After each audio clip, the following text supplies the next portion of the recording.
केशवं कृष्णदामोदरं रामनारायणं जानकी वल्लभम्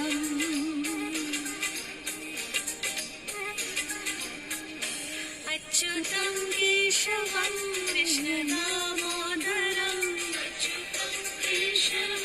कृष्णदामोदरं रामनारायणं जानकी वल्लभम् नारायणं जानकी वल्लभम् कौन कहते हैं भगवान आते नहीं कहते हैं भगवान आते नहीं तुम मीरा के जैसे बुलाने नहीं मीरा के जैसे बुलाते नहीं अच्युतं केशवं कृष्णदामोदरं अच्युतं केशवं कृष्णदामोदरं रामनारायणं जानकी वल्लभम् नारायणं जानकी वल्लभम्।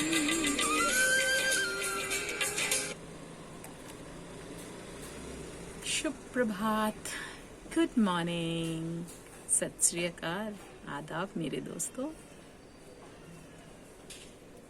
क्या हाल चाल? मौसम के मजे ले रहे होंगे, कुछ ऑफिस जाने की तैयारी में होंगे, कुछ घर के कामकाज में फंसे होंगे, है ना। हौले हौले जिंदगी चल पड़ी है और अगर हम लोग इसकी आदत डाल लें और इसके साथ जीना शुरू कर दें, इसे भगवान की मर्जी मान करके अपनी ज़िंदगी में अगर इसे अपना लें तो एक दिन ये चलती हुई, रेंगती हुई, फिर चलती हुई ज़िंदगी वापस से ट्रैक पे आकर के दौड़ने लग जाएगी।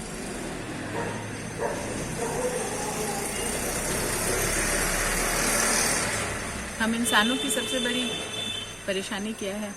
हम लोग भगवान की मर्जी को समझते नहीं हैं।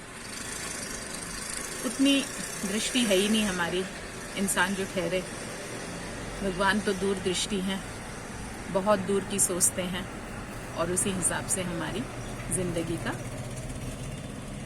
कहानी रचते हैं। अब एक दिन एक इंसान था, उसने भगवान से बहस शुरू की कि आप तो बस भगवान हो, एक जगह बैठे रहते हो, आपको तो कुछ करना होता नहीं है। हमारी इंसानों की जिंदगी जी करके देखिए, फिर आपको पता चलेगा कि हम इंसानों की जिंदगी कितनी कठिन है, कितनी परेशानियां हैं। तो भगवान ने कहा कि ठीक है भाई, तुम्हें ऐसा लगता है लेकिन ऐसा नहीं है। हमारे भगवान होने की जिम्मेदारी भी बहुत बड़ी है। इतने सारे समस्त विश्व में जितने लोग हैं, सबकी समस्याओं को ध्यान में रखते हुए, सब कुछ देखते हुए, सब चीज़ों को कंट्रोल करके कि ताकि किसी को परेशानी ना हो, मुझे डिसीजंस लेना पड़ता है और करना पड़ता है। इंसान कहाँ मानने वाला? नहीं भगवान, आपकी तो उतनी परेशानी नहीं है जितनी हमारी ज़िंदगी में है। एक बार मुझे भगवान बनने दो, फिर मैं दिखाता हूँ आपको कि कैसे होता है काम। भगवान ने बहुत उसको समझाने की कोशिश की, लेकिन इंसान कहाँ मानने वाला। फिर भगवान ने बोला ठीक है, चलो एक दिन के लिए तुम्हें मैं भगवान बना देता हूँ, लेकिन एक शर्त है, तुम मुंह नहीं खोलोगे, पूरे दिन जैसे मैं बुद्ध की तरह खड़ा रहता हूँ वैसे ही खड़े रहोगे। इंसान ने बोला ये कौन सी बड़ी बात है, कर लूँगा, पूरे दिन खड़े रहने की बात है, चुपचाप रह लूँगा। भगवान ने बोला ठीक है, और भगवान चले गए छुट्टी पे। अब इंसान खड़ा था, तभी एक व्यापारी आया, बहुत मोटा लाला। भगवान, मैंने फिर से अपना एक नया बिजनेस शुरू करने वाला हूँ और आपकी आशीर्वाद चाहिए कि मेरी ये भी बिजनेस खूब फले फूले। क्या करके वो झुका और उसकी बटुआ गिर गई। वो बंदा उठा, प्रणाम किया, चला गया। उसके तुरंत बाद एक और भिखारी आया, उसके हाथ में एक सिक्का था। उसने भगवान से बोला कि भगवान ये देख, अब आखिरी ये सिक्का बचा हुआ है मेरे पास, अब इससे मैं अपनी माँ की दवाइयाँ लाऊं, घर के खर्चे चलाऊं या तुझे दान दूं।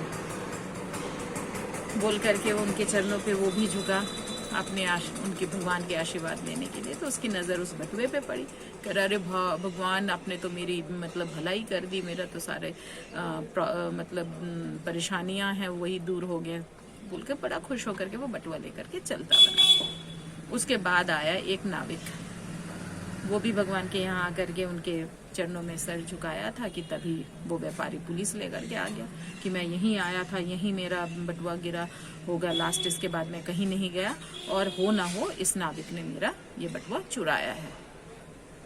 अब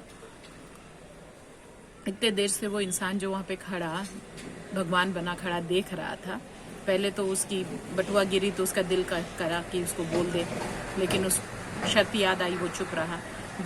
दूसरे जब वो भिखारी आकर के उसका बटुआ उठा करके लेके गया तब भी वो उसको रोकना चाहे, लेकिन फिर भी वो चुप रहा शर्त के मारे। अब तीसरी बार जब वो बेचारा नाविक फंस गया पुलिस के जाल में तो उससे बर्दाश्त नहीं हुआ, बोला नहीं नहीं ये अन्याय तो मैं नहीं होने दूंगा अपने सामने। बस उसने फिर क्या था, उसने मुंह खोला, प्रकट हो गया, सामने आके खड़ा हो गया और कहा कि नहीं, मुझे मालूम है कि असली चोर कौन है।